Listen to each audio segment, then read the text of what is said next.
తీసుకెళ్లారు. కొత్త గవర్నమెంట్ హాస్పిటల్లో డాక్టర్స్ మాత్రం they are not responding properly.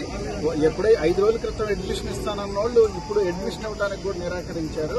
So that we challenge in court. AIIMS కి రిఫర్ చేయమని అడిగాము. అది జైల్ అథారిటీస్ డెసిషన్ తీసుకొని చెప్తారు.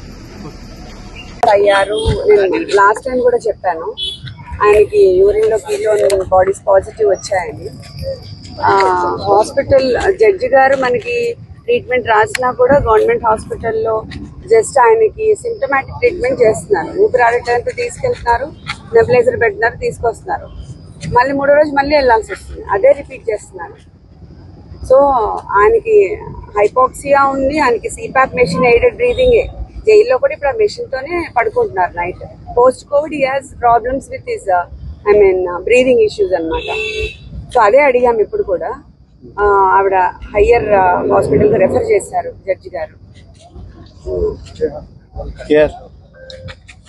ఇంకా ఎయిమ్స్ ఏదైనా పర్వాలేదు, స్లీప్ స్టడీ ఎక్కడ ఉంటుందో అక్కడికి తీసుకెళ్ళని డైరెక్ట్ చేశారు ఆవిడ.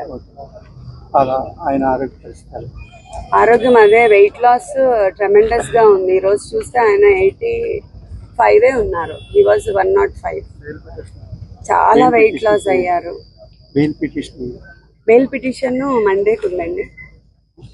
కస్టడీ 2 రోజుల్లో కూడా 2 రోజులు కూడా వామిటింగ్స్ నడుస్తున్నాయి. 2 రోజులు కస్టడీ బాగుండలేదు, వామిటింగ్స్ అవి. రాత్రి కూడా హాస్పిటల్లోనే పెట్టారు. ఇవాళ ఉదయం కూడా గవర్నమెంట్ హాస్పిటల్కి తీసుకెళ్లారు. కొత్త గవర్నమెంట్ హాస్పిటల్లో డాక్టర్స్ మాత్రం they are not responding properly.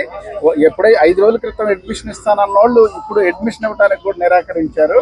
So that we challenge in court. AIIMS కి రిఫర్ చేయమని అడిగాము.